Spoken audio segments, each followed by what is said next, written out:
और इस वक्त आपको हम लाइव तस्वीरें दिखा रहे हैं छत्तीसगढ़ से। गृहमंत्री अमित शाह जगदलपुर पहुंच चुके हैं। जगदलपुर के लिए रवाना हुए थे गृहमंत्री।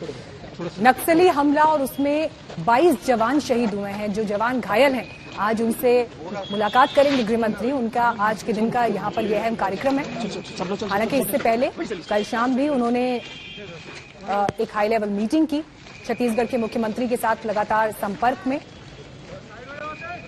लेकिन अभी ग्राउंड पर क्या स्थिति है, ये सबसे पहले प्राथमिकता जानने की और एक कोशिश ये दिखाने की कि जो ये हमला हुआ, देश अपने जवानों के साथ है। जो नुकसान हमने उठाया वो एक तरफ जो परिवार आज आंसू बहा रहे हैं, जिनको गहरा जख्म मिला है, उनके साथ खड़े होने का ये एक पल, ये एक क्षण। कल जैसे ही ये खबर आई पूरे देश में एक शोक की लहर दौड़ पड़ी। 22 जवानों को इस नक्सली हमले में हमने खोया है। लेकिन किन परिस्थितियों में ये हमला हुआ, कहां चूक हुई, इसके बाद जो अब एक्शंस लेने हैं उन पर एक समीक्षा, एक मंथन भी यहां होगा। लेकिन ये तस्वीरें अभी बहुत कुछ कहती हैं। जब गृह मंत्री, छत्तीसगढ़ के मुख्यमंत्री भूपेश बघेल, अन्य नेता वहां पर इस वक्त मौजूद हैं, जिन जवानों ने देश के नाम बलिदान दिया है, उन्हें सल्यूट करते हुए, उन्हें सलाम करते हुए देश की टॉप लीडरशिप को आप इस वक्त देख रहे हैं।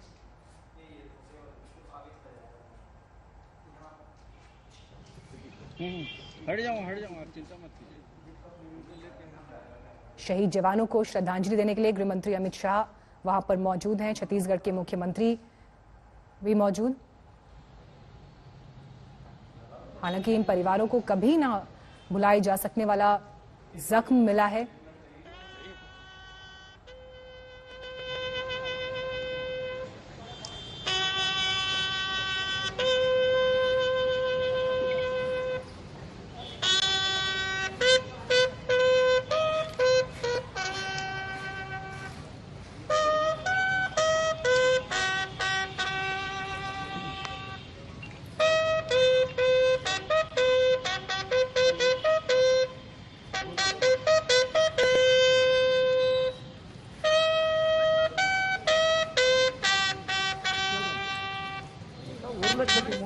ಮೇರ್ಪಟ್ಟ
उतरी थोड़ा सा पीछे उतरी।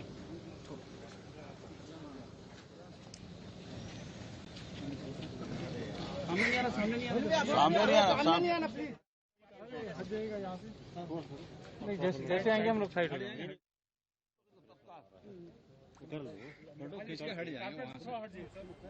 हमारे साथ और जानकारी के साथ इस वक्त जितेंद्र बहादुर सिंह आ गए हैं। जितेंद्र, गृहमंत्री वहां पहुंच चुके हैं। जवानों को जो शहीद हुए हैं उन्हें यहाँ पर श्रद्धांजलि दी जा रही है, एक सैन्य सम्मान उनके इस सर्वश्रेष्ठ बलिदान के लिए। लेकिन गृहमंत्री अब यहां से निकलते हुए भी उनको इन तस्वीरों में हम देख रहे हैं। आज का आगे का उनका क्या कार्यक्रम रहेगा जितेंद्र?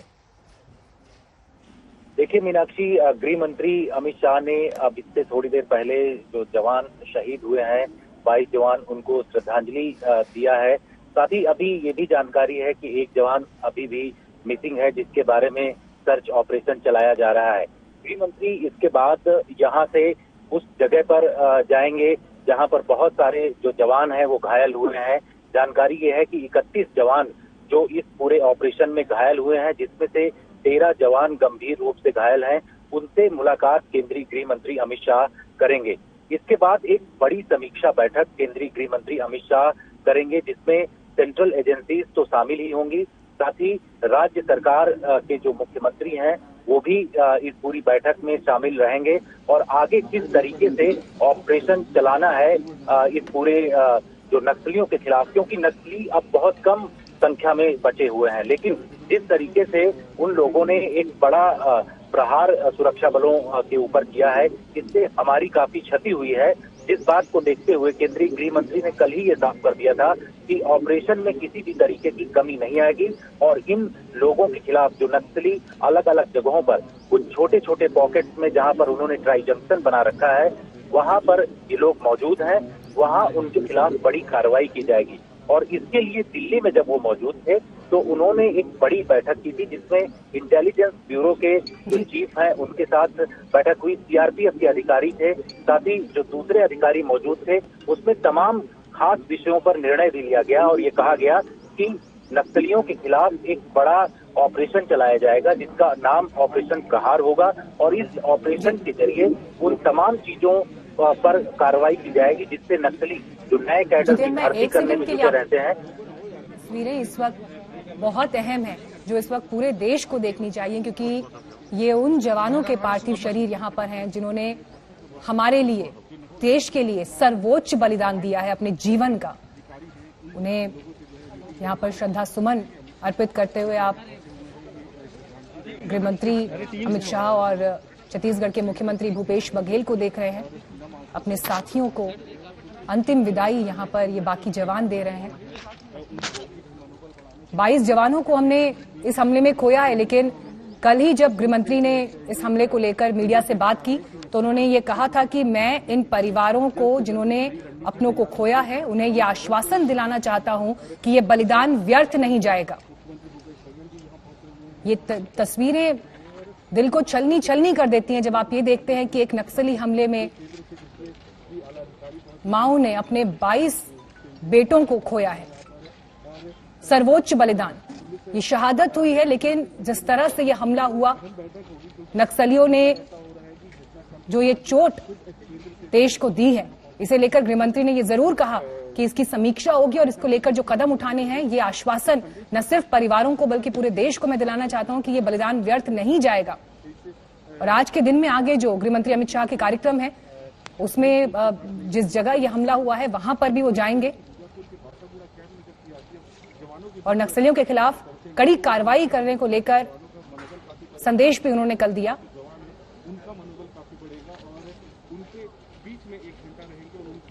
जितेंद्र, इस वक्त भी जो हम तस्वीरें देख रहे हैं जहां पर शहीद जवानों को श्रद्धांजलि दी जा रही है, मैं चाहूंगी कि जो जवान गए हैं जिन्होंने सर्वोच्च बलिदान दिया है, 22 ये जवान, आप इनके बारे में भी हमारे दर्शकों को बताएं।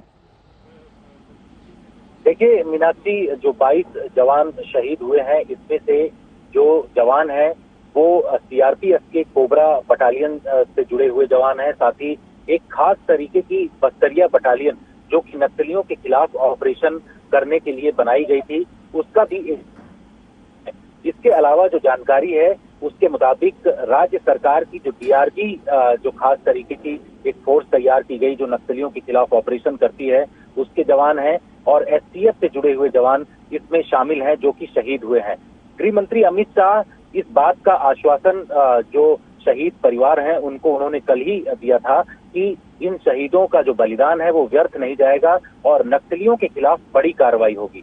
यही वजह है मीनाक्षी कि कल इस तरीके की बैठक गृह मंत्री ने किया है, जिसमें तमाम आला अधिकारी इस बैठक में मौजूद थे और इस बात का निर्णय भी लिया गया है, जो हमारे पास सूत्रों के हवाले से जानकारी मिल रही है, उसके मुताबिक एनटीआरओ से रियल टाइम पिक्चर अब नक्सलियों के खिलाफ लिया जाएगा, क्योंकि एनटीआरओ जिस तरीके से इन तमाम चीजों पर जानकारी देती है, उससे ये साफ पता चल सकेगा कि नक्सलियों का मूवमेंट आखिर जंगलों के किस किनारों में हो रहा है।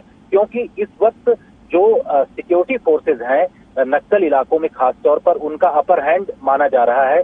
क्योंकि चाहे वो दंडकारंड का इलाका हो या फिर अबुझमाड़ का इलाका हो, उन इलाकों में सिक्योरिटी फोर्सेज ने अपने तमाम ऐसे बेस बना लिए हैं जिससे अब नक्सलियों की वहां पर दाल नहीं गल रही है। इसी वजह से नक्सली अब अचानक हमला करने की कोशिश करते हैं जिससे सुरक्षा बलों पर नुकसान पहुंचाया जा सके। अब जानकारी यह है कि टॉप जो नक्सल कमांडर हैं उनकी खास तरीके की एक लिस्ट तैयार की जा रही है और उसके बाद उनके खिलाफ एक बड़ा ऑपरेशन आने वाले दिनों में लॉन्च होगा, जिसका सीधा और साफ मकसद होगा कि नक्सलियों को किस तरीके से ढेर करना है। और देखिए जितेंद्र, जो ये बात अभी बता रहे हैं कि किस तरह की तैयारी है, इसका संकेत गृह मंत्री के स्टेटमेंट में भी कल दिखाई दिया था, जब उन्होंने ये कहा कि मैं जो शहीद हैं उनके परिवारों को यह आश्वासन दिलाना चाहता हूं कि ये बलिदान व्यर्थ नहीं जाएगा। प्रधानमंत्री मोदी ने भी इस घटना के बाद ट्वीट किया। उन्होंने लिखा अपने ट्वीट में, छत्तीसगढ़ माओवादियों से लड़ते हुए शहीद हुए जवानों के परिवारों के साथ मेरी संवेदनाएं हैं। वीर शहीदों की कुर्बानियों को कभी भुलाया नहीं जा सकेगा। घायलों के जल्द स्वस्थ होने की कामना मैं करता हूं। छत्तीसगढ़ में जो ये हमला हुआ, बीते कुछ वक्त में हुआ, ये माओवादियों का सबसे बड़ा हमला इस वक्त माना जा रहा है। 22 जवानों को हमने खोया है।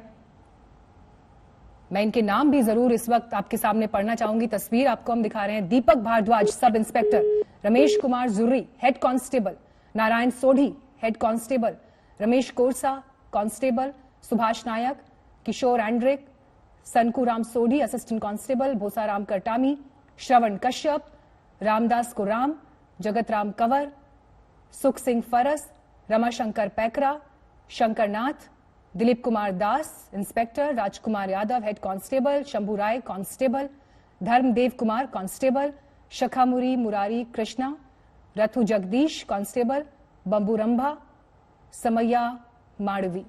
ये नाम लिए जाने इस वक्त इसलिए जरूरी हैं क्योंकि कॉम्बिंग ऑपरेशन के लिए जब ये टुकड़ी निकली हुई थी, कोबरा टुकड़ी, नक्सलियों के साथ मुठभेड़ में इन 22 जवानों ने शहादत दी है। अंतिम यात्रा पर ये पार्थिव शरीर निकले, उससे पहले गृहमंत्री भी वहां पर पहुंचे और संदेश शहीदों के परिवारों को यही कि इस दुख की घड़ी में हमारी संवेदनाएं आपके साथ हैं, इस दुख के क्षण में हम आपके साथ खड़े हैं।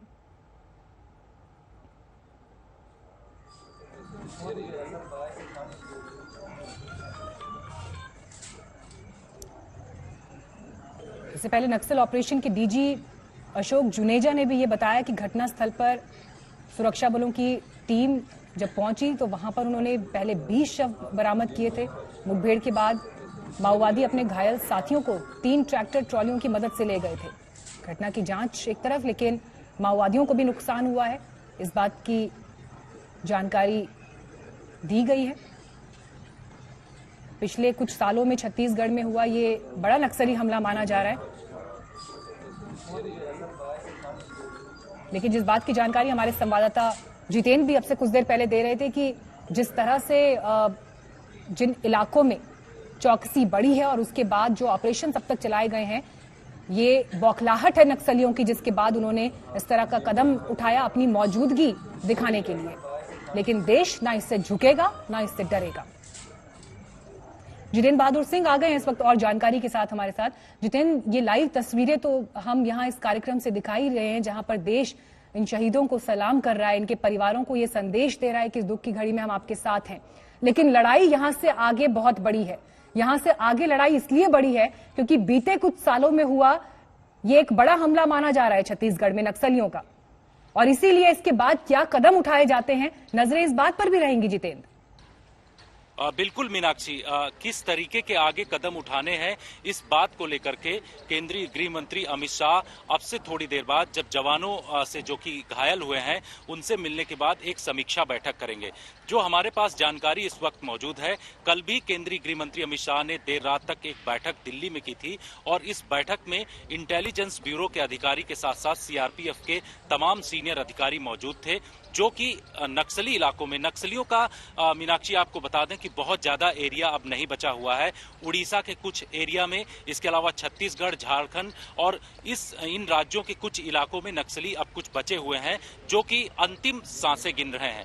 इसी वजह से नक्सली अब अपने आप को किस तरीके से आगे बढ़ाना है, उसके लिए नए कैडर को भर्ती करने के लिए अलग अलग तरीके से जंगलों में अभियान भी चलाते हैं। और यही वजह है कि सुरक्षा बलों को इस तरीके के खास इनपुट मिले थे इंटेलिजेंस एजेंसीज के जरिए कि नक्सली एक जगह इकट्ठा हो रहे हैं बीजापुर और सुकमा के उस इलाके में। इसके चलते नक्सलियों के खिलाफ एक ऑपरेशन लॉन्च किया गया सुरक्षा बलों की तरफ से, जिसमें हमारे 22 जवान शहीद हुए हैं। लेकिन अब जिस तरीके से केंद्रीय गृह मंत्री अमित शाह ने ये साफ कर दिया है कि जो हमारे जवान हैं उनका जो बलिदान है वो व्यर्थ नहीं जाएगा, यानी कि इन नक्सलियों के खिलाफ एक आने वाले दिनों में बड़ा ऑपरेशन लॉन्च किया जाएगा। और इसके पीछे जिस तरीके से जो अलग अलग इंटेलिजेंस एजेंसीज हैं, चाहे आपके पास ये तस्वीरें इस वक्त जब वीर जवानों के पार्थिव शरीर यहाँ से आगे ले जाए जा रहे हैं और वहाँ पर जय घोष यही वीर जवान अमर। स्टूडियो में मेरे साथ नवज्योति अब आ गई हैं। नवज्योति, ये तस्वीरें ऐसी हैं जो एक बड़ा दंश पूरे देश को देती हैं, गहरे जख्म देती हैं, लेकिन लड़ाई यहाँ से आगे बढ़ी बहुत बड़ी है मीनाक्षी, क्योंकि मुझे याद है कल जब ये खबर आई तो उस वक्त हम यहीं पर स्टूडियो में थे और लाइव कर रहे थे। अब देखिए, दुख की घड़ी न सिर्फ उन परिवारों के लिए, इनमें से कुछ लोग जो जिनका नाम और जिक्र आप कर रही थी, आपने सही कहा कि नाम लेने बहुत जरूरी है। आज देश को कम से कम पता चले कि वीर सपूत कौन है। उनमें से कुछ तो 2 दिन पहले छुट्टी से वापस गए थे, कुछ के परिवारों में छोटे छोटे बच्चे हैं जो है वो जवान है जी। उम्र बहुत कम थी जितने जवानों को हमने खोया है, 22 जवानों को। बिल्कुल। और इसके साथ ही जितेंद्र, एक बड़ा सवाल यहाँ पर जो उठता है, देखिए पहले से इंटेलिजेंस इनपुट था, खबर थी, ह्यूमन इंटेलिजेंस की कमी रह गई। क्योंकि सबसे बड़ी बात तो ये है कि कल देर रात अगर गृह मंत्री बैठकों के दौर करते हैं, फिर आज उनका वहां पर जाना न सिर्फ इनके साथ खड़े होना परिवारों के, बल्कि साथ ही साथ इस बात की भी समीक्षा होगी गृह मंत्री की तरफ से कि कमी कहां पर रह गई। पहली बात, ह्यूमन इंटेलिजेंस की कमी, क्या फोर्सेस जो अलग अलग तैनात थी उनका कोऑर्डिनेशन आपस में नहीं था, क्योंकि ट्रेनिंग सबकी अलग अलग तरीके से होती है। ये सारे ऐसे पहलू हैं जिन पर आज गृह मंत्री यकीनन बात करेंगे। बिल्कुल नवजोत, गृह मंत्री अमित शाह की जो समीक्षा बैठक होगी उसमें ये तमाम बिंदु रखे जाएंगे, क्योंकि राज्य सरकार के भी नुमाइंदे इस बैठक में आज शामिल होंगे और जिसमें ये बताया जा रहा है कि सीआरपीएफ के डीजी जो वहां पर मौजूद हैं वहां किस तरीके से रिपोर्ट वो लेकर के आएंगे और उसमें किस तरीके की चूक हुई है, इस बात की भी जानकारी दी जाएगी। हालांकि सीआरपीएफ की तरफ से ये कहा जा रहा है कि उनके पास पहले से ही इसके इंटेलिजेंस मौजूद थे, जिसके आधार पर एक बड़ा ऑपरेशन लॉन्च किया गया था, जिसमें यह पता चल रहा था कि 300 से 400 के आसपास नक्सली उस इलाके में मौजूद हैं जिनके खिलाफ ऑपरेशन करना है। लेकिन चूक किस तरीके से हुई, क्योंकि उस ऑपरेशन में जहां नक्सलियों को तो भारी नुकसान पहुंचा ही है, वहीं जो हमारे सुरक्षा बल हैं उनको काफी नुकसान पहुंचा है। अब इस बात को देखना होगा कि जो इंटेलिजेंस था उसके आधार पर जो ऑपरेशन हुआ, क्या जो स्ट्राइक फोर्स गई थी, जानकारी ये मिल रही है कि 3 तरफ से स्ट्राइक फोर्स को भेजा गया था, जिसमें स्ट्राइक 1, स्ट्राइक 2 और स्ट्राइक 3 जो तीनों फोर्सेस थी उनको एक साथ एक जगह उस इलाके में हमला करना था। लेकिन बाद में 2 स्ट्राइक फोर्स से कम्युनिकेशन टूट गया, जिसकी वजह से जो एक स्ट्राइक फोर्स थी वहां पर फंस गई। इस वजह से इतना बड़ा जो कैजुअलिटी हुई है वो हुई है। अब गृह मंत्री अमित शाह इसको लेकर के एक समीक्षा बैठक करेंगे। कल जो बैठक गृह मंत्री ने की उसमें इंटेलिजेंस ब्यूरो की तरफ से जो जानकारी दी गई उसमें यह बताया जा रहा है कि किसी भी तरीके से इंटेलिजेंस फेल्योर नहीं था, उनके पास पूरा इनपुट मौजूद था। लेकिन जो ऑपरेशन हुआ है उस ऑपरेशन में किस तरीके की खामी रही है इसकी समीक्षा की जाएगी। समीक्षा ऐसे हमले के बाद यकीनन होना लाजमी है, क्योंकि 22 जवानों को देश ने खोया है। मंजीत नेगी भी इस वक्त आ गए हैं हमारे साथ और जानकारी के साथ। मंजीत, देखिए गृहमंत्री ने कल कई अहम बैठकें की हैं, लेकिन सवाल तो ये भी उठ रहे हैं कि क्या हमारी यूनिट से ज्यादा जानकारी नक्सलियों के पास थी, खुफिया इनपुट्स, लेकिन अब आगे क्या स्ट्रैटेजी रहेगी टॉप लेवल पर, सरकार इस पर किस तरह से विचार कर रही है, क्या खबरें आप तक पहुंच रही हैं मंजीत? मीनाक्षी, गृहमंत्री अमित शाह ने कल जब दिल्ली पहुंचने से पहले भी बयान दिया तो, और अब जिस वक्त वो मौके पर पहुंचे हैं ये दिखाता है कि सरकार के सामने चुनौती जरूर है, और इसीलिए खुद गृहमंत्री मौके पर पहुंचे हैं जहां वो जवानों को श्रद्धांजलि दें जो शहीद हुए हैं और घायल जवानों से भी मिलेंगे। लेकिन निश्चित तौर पर भले ही सीआरपीएफ के जो डीजी हैं वो सीधे तौर पर इसको इसमें चूक नहीं मान रहे हैं, लेकिन अब जांच के बाद कई चीजें सामने आएंगी, जिसको लेकर सरकार गृह मंत्रालय को फैसला करना होगा। खासतौर से गृह मंत्री अमित शाह के सामने चुनौती जरूर रहेगी, क्योंकि काफी लंबे समय के बाद एक बड़ा जो हमला है नक्सली, उसमें कामयाब रहे हैं। और जिस स्पेशल यूनिट की बात भी की जा रही, जितेंद्र ने भी बताया, इसका भी गठन कुछ समय पहले हुआ था नक्सल जो मामलों के जानकार हैं उनकी रिपोर्ट के आधार पर। तो ऐसे में ये इतनी बड़ी संख्या में अगर किसी इलाके में नक्सली मौजूद थे, उनको घेरने की तैयारी थी, तो उसमें कहीं न कहीं सुरक्षा बलों के स्तर पर जो समन्वय था उसमें कमी रही है, जो प्राथमिक तौर पर दिखाता है। हालांकि डिटेल रिपोर्ट की जो डिटेल रिपोर्ट है वो गृह मंत्रालय को दी जाएगी, गृह मंत्री उस पर समीक्षा करेंगे। लेकिन निश्चित तौर पर काफी लंबे समय के बाद मीनाक्षी एक बड़ी चुनौती खासतौर से गृह मंत्री अमित शाह के सामने होगी, तो किस तरह से इसका जवाब देते हैं। मंजीत, देखिए चुनौती इसलिए भी बढ़ जाती है, इसकी पहले से जानकारी थी और उसी आधार पर CRPF, cobra commando, STF, DRG और बस्तरिया बटालियन सभी की कंबाइंड जो ऑफिसर्स थे वो 20 दिन से प्लानिंग कर रहे थे किस तरीके से इस ऑपरेशन को अंजाम दिया जाए, चाहे वो जगदलपुर हो, बीजापुर हो, रायपुर हो, हर जगह पर लगातार बैठकों का दौर चल रहा था। पूरे प्लानिंग के साथ ये ऑपरेशन प्लान किया गया था, लेकिन लास्ट में जब कम्युनिकेशन गैप हो जाता है तब पहली बात सवाल उठेंगे मंजीत। और दूसरा, खबरें इस तरह की भी आ रही हैं कि इंफॉर्मेशन यहां से भी कुछ लीक हुई हो सकती है। देखिए, इस बात से इनकार नहीं किया जा सकता कि जानकारी कहीं लीक हुई, क्योंकि ये भी माना जा रहा है कि जो नक्सलियों का सरगना था वहां पर उसकी तरफ से ये इस तरह की जानकारी फैलाई गई थी कि वहां पर वो मौजूद है। और काफी बड़ी संख्या को लेकर जरूर, क्योंकि जिस तादाद में वहां पर नक्सली मौजूद थे, उन्होंने एक तरह से कह सकते हैं कि एक जाल बिछाने की भी कोशिश की थी सुरक्षा बलों के खिलाफ। और उसी को लेकर अभी जो प्राथमिक तौर पर नजर आ रहा है वो एक तरह से समन्वय की कमी दिख रही, क्योंकि जिस संख्या में वहां पर सुरक्षा बलों को मौके पर पहुंचना चाहिए था वो उतनी बड़ी संख्या में नहीं पहुंचे। और कहीं ना कहीं तालमेल की कमी, इंटेलिजेंस की जो कमी है वो भी नजर आ रही है। हालांकि सीआरपीएफ की तरफ से कहा जा रहा था कि उन्होंने इस पूरे ऑपरेशन को लेकर कहीं जो खुफिया जानकारी है वो लीक नहीं हुई है। लेकिन अभी जब पूरे मामले को लेकर सभी एजेंसियां इस मामले पर खासतौर से जानकारी जुटाएंगी और उसके बाद चीजें सामने आएंगी, तो निश्चित तौर पर एक जो बड़ा हमला नक्सली काफी समय के बाद करने में कामयाब रहे हैं, जिसमें सुरक्षा बलों को, खासतौर से सीआरपीएफ को, बाकी सुरक्षा बलों को भी और स्थानीय पुलिस को नुकसान हुआ है।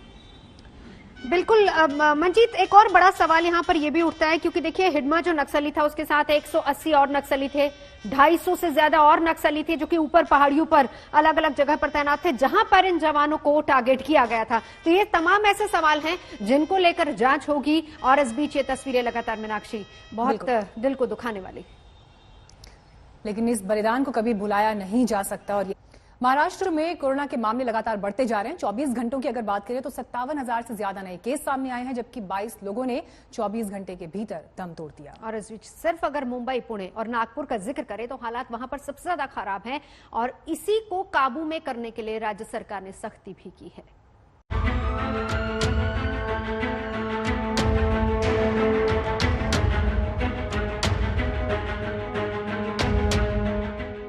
जिसका डर था वही हुआ। महाराष्ट्र एक बार फिर कोरोना महामारी की भयानक चपेट में है। जिस तेजी से कोरोना महामारी ने दोबारा महाराष्ट्र में पांव पसारा है वो दिलों में दहशत भरने वाला है। सबसे पहले आंकड़े देखिए। महाराष्ट्र में 24 घंटे में 57,074 कोरोना पॉजिटिव मिले हैं। 24 घंटे में महाराष्ट्र में 222 लोगों की कोरोना से मौत हुई है। हालात बद से बदतर होते जा रहे हैं। महाराष्ट्र के 3 बड़े शहरों की भी स्थिति देख लीजिए। नागपुर में 24 घंटे में 4,000 से ज्यादा नए मरीज मिले हैं। 62 लोगों ने दम तोड़ दिया है। पुणे में 24 घंटे में 6,225 कोरोना पॉजिटिव मिले हैं। 52 लोगों ने दम तोड़ दिया है। मुंबई में 24 घंटे में 11,163 नए पॉजिटिव मिले हैं, जबकि 25 लोगों ने दम तोड़ दिया है। इन आंकड़ों ने महाराष्ट्र की सरकार को हिलाकर रख दिया है। उद्धव ठाकरे ने कोरोना को लेकर बैठक की और बैठक के बाद जब वो सामने आए तो महाराष्ट्र के लिए कोरोना से लड़ने के नए नियम साथ थे। महाराष्ट्र सरकार ने तय किया है कि आज रात 8 बजे से महाराष्ट्र में नई पाबंदियां लागू रहेंगी। शुक्रवार रात 8 बजे से सोमवार सुबह 7 बजे तक लॉकडाउन रहेगा। रात 8 बजे से सुबह 7 बजे तक नाइट कर्फ्यू रहेगा। दिन में धारा 144 लागू रहेगी। रात 8 बजे से पार्क, बीच, सार्वजनिक स्थान बंद रहेंगे। राशन, दवा, सब्जी छोड़कर सभी दुकानें बंद रहेंगी। 30 अप्रैल तक सिर्फ जरूरी सेवाओं की दुकानें खुलेंगी। ऑटो में सिर्फ 3 लोगों को इजाजत रहेगी। बस, ट्रेन में खड़े होकर यात्रा नहीं होगी। सरकारी दफ्तरों में सिर्फ 50% स्टाफ होगा। Saloon, theatre, club, swimming pool बंद रहेंगे। धार्मिक स्थलों में लोगों को जाने की मनाही। होटल, रेस्टोरेंट में जाकर खाने की मनाही। कोरोनाच्या संसर्गाला लॉकडाऊन हा पर्याय नाही। आम्ही लॉकडाऊनला जोरदार विरोध करू। लॉकडाऊन लावायचं असेल तर आधी रोजगाराचे पैसे 5,000 रुपये का काय ते थेट खात्यात जमा करा। एका उद्योगपतीने सांगितले की लॉकडाऊन लावण्याच्या ऐवजी आरोग्य सुविधा वाढवा। की हे जे काही आपल्याला सल्ले देत आहेत त्यांना मी सांगू इच्छितो हात जोडून, रोज मला किमान 50 डॉक्टर्स, नर्सेस, आरोग्य कर्मचारी यांचा महाराष्ट्रभर पुरवठा होईल अशी काहीतरी सोय करा। इतना ही नहीं, उद्धव ठाकरे ने इस महामारी से लड़ने के लिए विपक्ष से भी मदद मांगी है। उन्होंने विपक्षी नेताओं को चिट्ठी लिखी है, जिसके जवाब में पूर्व सीएम देवेंद्र फडणवीस ने कहा है कि वो कोविड से लड़ने के लिए हर संभव मदद देने को तैयार हैं। भारतीय जनता पार्टी और हमारे कार्यकर्ता भी सरकार को इसमें सहकार्य करेंगे और भारतीय जनता पार्टी के कार्यकर्ताओं को हमने अपील की है कि बड़े पैमाने पर वैक्सीनेशन के ड्राइव में वो मदद करें। मेरा मानना बहुत साफ है, जब मुख्यमंत्री हमको फोन करके अपील करते हैं कि आपने हमको मदद करनी चाहिए और हम राजनीति से ऊपर उठकर मदद करते हैं, तो अपने फेलियर्स के लिए हर समय राजनीति करना और केंद्र सरकार की तरफ उंगली निर्देश करना, ये भी इस महा आघाड़ी के नेताओं ने बंद करना चाहिए। हालात बिगड़ते जा रहे हैं। स्थिति कितनी भयानक हो रही है उसका अंदाजा इस बात से लगा सकते हैं कि पुणे में होटल एसोसिएशन ने कहा है कि करीब 50% प्रवासी मजदूर होटल बंद होने के चलते वापस अपने घर लौटने की सोच रहे हैं। पिछले बरस यही वो महीना था जब कोविड ने लोगों की जिंदगी तहस नहस कर दी थी। एक बार फिर संकट बड़ा है। जरूरी यही होगा कि नियमों की अनदेखी ना करें, क्योंकि जान है तो जहान है।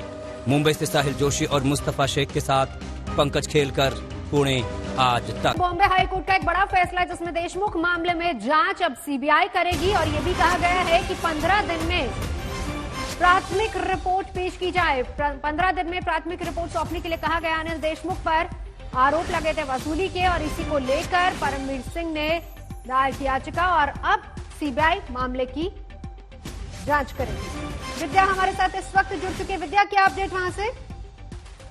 जी देखिए, 15 दिन के अंदर सीबीआई को अपनी प्रिलिमिनरी इंक्वायरी करनी है। वो उसके अंदर वो जितना सीसीटीवी फुटेज है तमाम चीजों को अपने साथ लेंगे और होम मिनिस्टर, क्योंकि कोर्ट ने माना कि होम मिनिस्टर जिनके तहत पूरा सीबीआई जो पुलिस आता है तो वो तो एक इंडिपेंडेंट इंक्वायरी नहीं कर पाएंगे, लेकिन इसी वजह से कि इंडिपेंडेंट इंक्वायरी के लिए सीबीआई का आना बहुत जरूरी है और यही वजह है कि 15 दिनों के अंदर सीबीआई की जो प्रिलिमिनरी इंक्वायरी है वो पूरी हो जानी चाहिए और जो सबूत मिलेंगे उसके आधार पर सीबीआई के जो डायरेक्टर है वो निर्णय लेंगे। विद्या, जरा विस्तार से बताइए, याचिका किसकी थी, कोर्ट ने क्या कहा?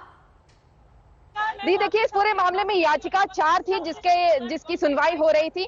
परमवीर सिंह का एलिगेशन जो है वो एलिगेशन जो प्रिलिमिनरी एलिगेशन है वो तो परमवीर सिंह ने जो लेटर लिखा था उसी के आधार पर 4 पेटिशन थे, एक खुद परमवीर का और इसके अलावा 3 और पेटिशन। तो इन सबका यही कहना था कि सीबीआई इंक्वायरी की मांग सब लोग कर रहे थे, इंडिपेंडेंट इंक्वायरी। उनका कहना था कि मुंबई पुलिस या यहाँ की कोई और पुलिस इसकी इंक्वायरी नहीं कर सकती, क्योंकि होम मिनिस्टर अनिल देशमुख अभी भी पुलिस के मुखिया बने हुए हैं। तो जाहिर सी बात है कि यहाँ पे इंडिपेंडेंट इंक्वायरी अगर चाहिए तो सीबीआई ही कर सकती है और यही वजह है कि फिलहाल सीबीआई को बोला गया है कि 15 दिनों के अंदर प्रिलिमिनरी इंक्वायरी खत्म करके एक रिपोर्ट दे। जो सीबीआई के जो डायरेक्टर हैं वो सीबीआई की इस रिपोर्ट को देखकर निर्णय लेंगे कि आखिर उनको इसमें एफआईआर रजिस्टर करने के लिए इनके पास इनफ मटेरियल है, केस बनता है कि नहीं होम मिनिस्टर के खिलाफ और उसके आधार पर वो आगे जाएंगे इस पूरे मामले में।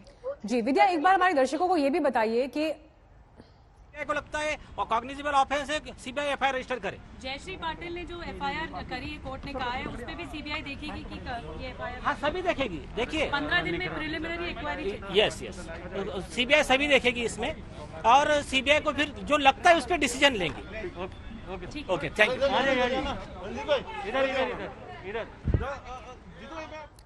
तो 15 दिन में अब सीबीआई इस मामले को लेकर जो है अपनी जांच को आगे बढ़ाएगी। बॉम्बे हाईकोर्ट ने सीबीआई जांच का आदेश दिया। ये बड़ी खबर इस वक्त आ रही है।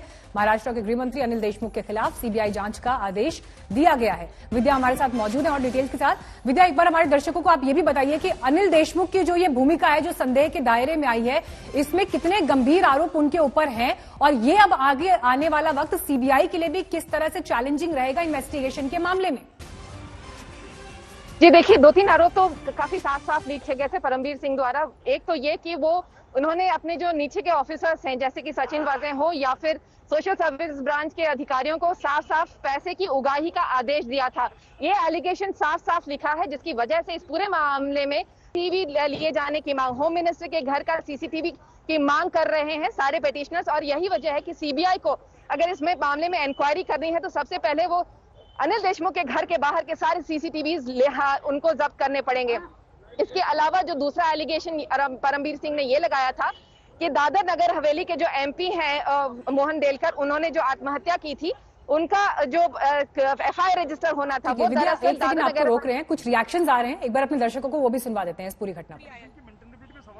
कोर्ट ने क्या कहते हुए उसको खारिज किया है? मेंटेनेबिलिटी के सवाल खड़ा किया गया था। कोर्ट ने मेरी बहुत तारीफ की। ओपन कोर्ट में माननीय मुख्य न्यायाधीश ने कहा कि कोई तो एक ब्रेव है जो सामने आई है इतने बड़े ऑफेंस में। 100 करोड़ का जो मंथली करप्शन के जरिए अनिल देशमुख पैसा जमा कर रहे थे खंडनी के जरिए, इसके खिलाफ एक तो ब्रेव है जो सामने आया है और ऑफेंस रजिस्टर की है। मैं ये बोलना चाहती हूँ, ये मुगलाई नहीं मिस्टर अनिल देशमुख, यहाँ मुगली कानून नहीं चलता है, यहाँ तुम्हारा राज नहीं, यहाँ संविधान का राज है। यहाँ तुम ऐसे करप्शन के जरिए बिजनेसमैन को थ्रेट नहीं दे सकते हो, कॉमन पीपल्स को थ्रेट नहीं दे सकते हो। मैं भारत माता की बेटी, मैं एक स्वतंत्र सैनिक की बेटी आपके खिलाफ खड़ी हूँ। आप कितना भी थ्रेट करेंगे, आप चाहे मेरी जान ले लें, मैं इसकी ये लड़ाई आगे लड़ूंगी।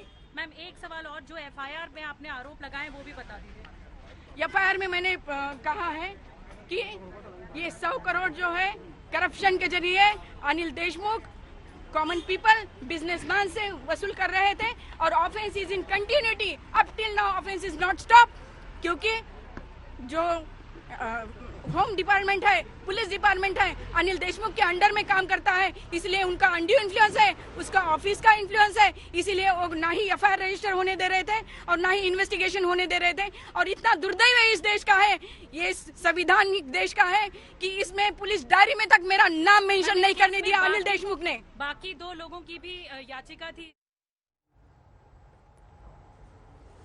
तो ये बड़ी खबर, अनिल देशमुख के खिलाफ अब सीबीआई जांच के आदेश, जिसमें बॉम्बे हाईकोर्ट ने सीधे कह दिया है कि देशमुख मामले में अब सीबीआई जांच करेगी और 15 दिन में प्राथमिक रिपोर्ट मांगी गई है। विद्या हमारे साथ इस वक्त जुड़ चुकी है। विद्या, शुरू से अगर इस पूरे मामले को देखा जाए तो बार बार एनसीपी भी यही बात कह रही थी कि पॉलिटिकल काफी है ये मामला ज्यादा, लेकिन अब क्योंकि गृह मंत्री के पद पर रहते हुए निष्पक्ष जांच नहीं हो सकती, कोर्ट ने यही समझा और इसीलिए अब सीबीआई जांच के लिए कहा गया है। जी बिल्कुल, अदालत ने साफ साफ कहा, क्योंकि वो होम मिनिस्टर जो हैं वो खुद ही रिप्रेजेंट कर रहे हैं मुंबई पुलिस को से लेकर जो पुलिस है पूरी की पूरी महाराष्ट्र की पुलिस उनके अंदर ही आती है, उनके तहत ही आती है, तो वो तो अपने सीनियर के खिलाफ कोई इन्वेस्टिगेशन नहीं कर सकता। और यही वजह है कि इस प्रिलिमिनरी इंक्वायरी के लिए सीबीआई यानी कि जो अथॉरिटी जो स्टेट के बाहर है, जिसको कि होम मिनिस्टर को नहीं रिपोर्ट करना है, वही कर सकता है कि इंडिपेंडेंट इंक्वायरी। और यही वजह है कि फिलहाल सीबीआई को 15 दिन का समय दिया गया है कि वो प्रिलिमिनरी इंक्वायरी खत्म करे और प्रिलिमिनरी इंक्वायरी जैसे ही खत्म होगी, सीबीआई के जो डायरेक्टर है वो इस मामले में निर्णय लेंगे कि क्या इस पूरे मामले में केस बनता है कि नहीं। एफआईआर अगर रजिस्टर करने की जरूरत पड़ेगी तो करेंगे और उसके आधार पर फिर आगे के मामले की जांच होगी। लेकिन ये बात तो तय है कि इस पूरे मामले में जो अब तक सिर्फ राजनीतिक रंग था जिस मामले का, उस मामले में अब जाके कुछ पुख्ता तरीके से आप कह लीजिए कि इस पूरे मामले में जांच पड़ताल अब जाके शुरू हो जाएगी। पर विद्या, यहाँ पर देखिए बड़ी बात, परमबीर जो बार बार एलिगेशन लगा रहे थे वो ये भी था कि आसपास के सीसीटीवी को जल्दी से जल्दी रिकवर किया जाए, लेकिन उसमें भी अब वक्त लग गया। अब आज अगर कोर्ट आदेश ये देती है तो इसके बाद ये सारे सबूत जुटाना कितना बड़ा चैलेंज होगा अब सीबीआई के सामने। जी देखिए, तकरीबन फरवरी मिड की बात है, जहां पे परमबीर ने कहा था कि जो एलिगेशंस लगाए थे उन्होंने, परमबीर ने अपने लेटर में उन्होंने यही कहा था कि फरवरी के मिड में जाके उन्होंने अधिकारियों से कहा था कि पैसे की उगाही करनी है। तो जाहिर से बात है, तकरीबन 1 महीने से ज्यादा का समय गुजर चुका है, तकरीबन 1.5 महीने से ज्यादा का समय गुजर चुका है। तो ऐसे में यही वजह है कि जो पेटिशनर्स बार बार अदालत को कह रहे थे कि जल्द से जल्द ये जो सीसीटीवी कैमरे के फुटेज है, ये क्योंकि उसको या तो ऑल्टर किया जा सकता है या डिलीट किया जा सकता है या कहा जा सकता है कि हमारे पास नहीं है, तो इस एवज में जल्द से जल्द इसको जब्त किया जाना चाहिए। और यही वजह है कि मुंबई पुलिस को, जो सीबीआई है, उसको तुरंत प्रिलिमिनरी इंक्वायरी के लिए आदेश दिए गए हैं। और सबसे पहले वो यही काम करेगी कि सबसे पहले जितने भी एविडेंस हैं, जो जैसे कि सीसीटीवी फुटेज, उन सब को अपने कब्जे में लेगी। और उसके बाद, क्योंकि एलिगेशन आप समझ लीजिए, परमबीर सिंह के खिलाफ ने जो आरोप लगाए थे वो यही है कि अपने घर पर, जो होम मिनिस्टर, उन्होंने अपने घर पे अधिकारियों को बुला के उनको आदेश दिया था कि 100 करोड़ की उगाही करनी है हर महीने की। जी विद्या, एक बात बताइए, ये पूरा मामला जिस तरह से बढ़ता चला गया, सेंटर और स्टेट के बीच भी एजेंसीज को लेकर एक फाइट, अधिकार क्षेत्र को लेकर एक फाइट, एक लड़ाई, लेकिन परमबीर सिंह जिस तरह से सुर्खियों में आए, आज जो कोर्ट ने कहा है उसका असर परमबीर सिंह के मामले पर क्या पड़ता है? जी देखिए, परमबीर सिंह के 2 मामले थे। एक तो ये कि उन्होंने आरोप सीधे होम मिनिस्टर पे लगाया था, दूसरा उन्होंने जिस तरह से उनका ट्रांसफर किया गया था उसको लेकर उन्होंने मुद्दा उठाया था कि इस तरह से ट्रांसफर्स पर मिनिस्टर्स का हक नहीं होना चाहिए। जिस तरह की पैसे की उगाही मिनिस्टर्स करते हैं, जो नेता होते हैं वो करते हैं, वो ऐसा नहीं होना चाहिए। तो अदालत ने साफ साफ कहा कि पैसे की उगाही वाला जो मामला है वो तो सीबीआई देखेगी। साथ ही अगर परमबीर सिंह को अपना जो ट्रांसफर का जो मुद्दा है वो अगर सही फोरम, यानी कि जैसे मैट होता है, महाराष्ट्र ट्राइब्यूनल जो है, जो जहां पर सर्विसेज के मैटर्स जाते हैं, वो वहां पर वो फोरम के सामने उस मैटर्स को उठा सकते हैं। तो जाहिर सी बात है कि वो अलग अलग जो फोरम है उसका इस्तेमाल करते हुए अपने ट्रांसफर को भी चैलेंज कर सकते हैं। लेकिन फिलहाल जो होम मिनिस्टर के ऊपर जो आरोप है, उनकी जो जांच की बात है वो सीबीआई करेगी, ये साफ कर दिया है अदालत ने। यानी सीधे तौर पर विद्या, अगर ये समझा जाए तो अब उगाही वाला जो केस था, जो आरोप परमबीर की तरफ से लगाए गए थे, वो दायरा होगा सीबीआई की जांच का? बिल्कुल वही दायरा है। अदालत ने साफ कहा है कि क्योंकि उसमें बहुत ज्यादा जो एलिगेशंस पर जो आरोप है, और एक सिटिंग डीजी लेवल के अधिकारी से पहले कभी नहीं हुआ होगा। आम लोग जरूर चर्चा करते होंगे ये बात के बारे में, लेकिन कभी एक सीनियर अधिकारी ने किसी मिनिस्टर के ऊपर इतना आरोप कभी नहीं लगाया था। और यही वजह है कि इस मामले की गंभीरता को देखते हुए बॉम्बे हाई कोर्ट ने तुरंत ही एक इंडिपेंडेंट इंक्वायरी के आदेश दिए हैं। प्रिलिमिनरी इंक्वायरी है, लेकिन पूरे जो सबूत हैं वो सीबीआई को इकट्ठे करने होंगे। एक क्लैरिफिकेशन विद्या आपसे और चाहिए। अनिल, ये जो मामला अनिल देशमुख को लेकर अब कोर्ट ने जो बोला है, लेकिन परमबीर सिंह के खिलाफ भी सीबीआई जांच होगी? जी देखिए, इस पूरे मामले में परमबीर सिंह ने अपना पल्ला इस पूरे मामले में साफ नहीं किया। अगर आप उनके लेटर को अगर ध्यान से देखेंगी तो उन्होंने साफ साफ कहा है कि होम मिनिस्टर ने उनके सबऑर्डिनेट्स, यानी उनके नीचे के अधिकारियों को अपने घर पे बुला के उन्हें ये आदेश दिया था। उनके सबऑर्डिनेट्स ने उनको इसके बारे में जानकारी दी थी। तो ये हियर से एविडेंस था और यही अदालत ने माना था। बार बार आर्ग्यूमेंट्स के समय भी अदालत बार बार यही कह रही थी कि आपके पास कोई डायरेक्ट एविडेंस तो है नहीं। आप जो कह रहे हैं कि इन्होंने हमसे पैसे, आपके सबऑर्डिनेट से पैसे वसूल किए, आपके किसी शख्स ने, सबऑर्डिनेट ने क्या कोई विद्या मैं आपको रोकूंगी, सीधा चलेंगे। दिवेश हमारे साथ इस वक्त जुड़ चुके। दिवेश, बॉम्बे हाईकोर्ट का बड़ा फैसला, देशमुख मामले में अब सीबीआई जांच करेगी, लेकिन इस बीच परमबीर की भूमिका पर भी क्या सवाल उठ रहे हैं? क्या उसको लेकर भी कोर्ट ने कोई आदेश दिया है? जी मौजूद, आपको बता दें, जो पिटीशन फाइल हुई थी बॉम्बे हाईकोर्ट में, उसमें साफ ये कहा गया था कि जो परमबीर सिंह, जो पूर्व मुंबई सिटी थे, उन्होंने एलिगेशंस लगाए थे अनिल देशमुख, जो कि होम मिनिस्टर है महाराष्ट्र के, उन्होंने 100 करोड़ रुपए हर माह वसूल करने के लिए सचिन वाजे और संजय पाटिल नामक एसीपी को कहा था।